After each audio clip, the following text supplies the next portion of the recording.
भारत में MI-17 V5 helicopter का इस्तेमाल करगिल से लेकर म्यांमार तक सैन्य ऑपरेशंस में किया जा चुका है।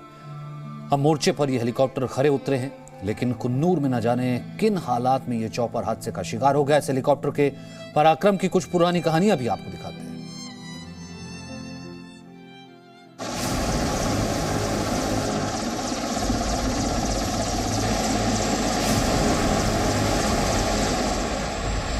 भारतीय वायुसेना के MI-17 V5 हेलीकॉप्टर्स हर अहम मौके पर आसमान में अपना जौहर बिखेरते रहे हैं। गणतंत्र दिवस की परेड से लेकर वायुसेना के स्थापना दिवस तक इन हेलीकॉप्टर्स की उड़ान में देश की शान दिखती रही है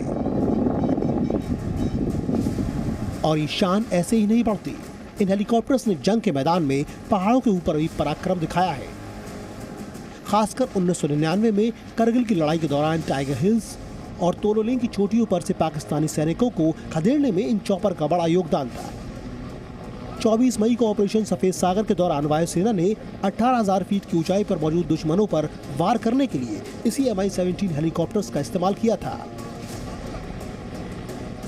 हालांकि तब ये ट्रांसपोर्ट हेलीकॉप्टर थे, लेकिन इनमें रॉकेट लॉन्चर लगाकर इन्हें गनशिप हेलीकॉप्टर में तब्दील कर दिया गया था। ऐसे 4 में से एक हेलीकॉप्टर पाकिस्तानी हमले का शिकार हो गया, लेकिन बाकी तीनों हेलीकॉप्टर्स की मदद से भारत के शूरवीरों ने पाकिस्तानी दुश्मन पर कहर बरपाया था। युद्धकाल से लेकर शांति काल के संकटों तक इस हेलीकॉप्टर का इस्तेमाल भारत की सेना ने समय समय पर किया है। यहाँ तक कि राहत और बचाव के दौरान वायुसेना के कई हेलीकॉप्टर्स हादसे के भी शिकार होते रहे। इन हेलीकॉप्टर्स के हादसे की बात की जाए तो 2010 के बाद कम से कम 7 बार ये हेलीकॉप्टर हादसे के शिकार हो चुके हैं। 19 नवंबर 2010 में अरुणाचल प्रदेश के तवांग में हादसा हुआ था, जिसमें सवार सभी 12 लोगों की मौत हो गई थी। इसके बाद 19 अप्रैल 2011 को भी अरुणाचल प्रदेश के तवांग में हादसा हुआ था, तब इसमें सवार 17 लोगों की जान गई थी।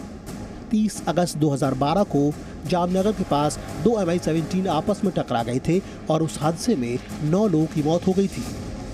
इसके बाद 25 जून 2013 को उत्तराखंड में बाढ़ बचाव अभियान के दौरान यह हेलीकॉप्टर हादसे का शिकार हुआ था, जिसमें 20 लोगों की जान चली गई थी। हालांकि इन हादसों में कई बार तकनीकी खराबी के बारे में पता चला, तो कुछ मौकों पर मानवीय गड़बड़ी के कारण भी हेलीकॉप्टर हादसे के शिकार हुए, लेकिन इस हेलीकॉप्टर के ज्यादातर हादसे पहाड़ी इलाकों में ही हुए हैं। 6 अक्टूबर 2017 को अरुणाचल प्रदेश में हेलीकॉप्टर हादसे का शिकार हुआ था, उसमें 7 लोगों की जान गई थी। इसके बाद 3 अप्रैल 2018 को केदारनाथ में रेस्क्यू के दौरान भी हेलीकॉप्टर क्रैश हुआ था, लेकिन तब उसमें सवार सभी लोग बच गए थे। लेकिन 27 फरवरी 2019 को जम्मू और कश्मीर के बड़गाम में हेलीकॉप्टर हादसा हुआ और उसमें 7 लोगों की मौत हो गई थी। और अब कुन्नूर में हुए हादसे में MI-17 V5 में सवार भारत के CDS जनरल बिपिन रावत के निधन से देश को बड़ा झटका लगा है। ब्यूरो रिपोर्ट, जी मीडिया।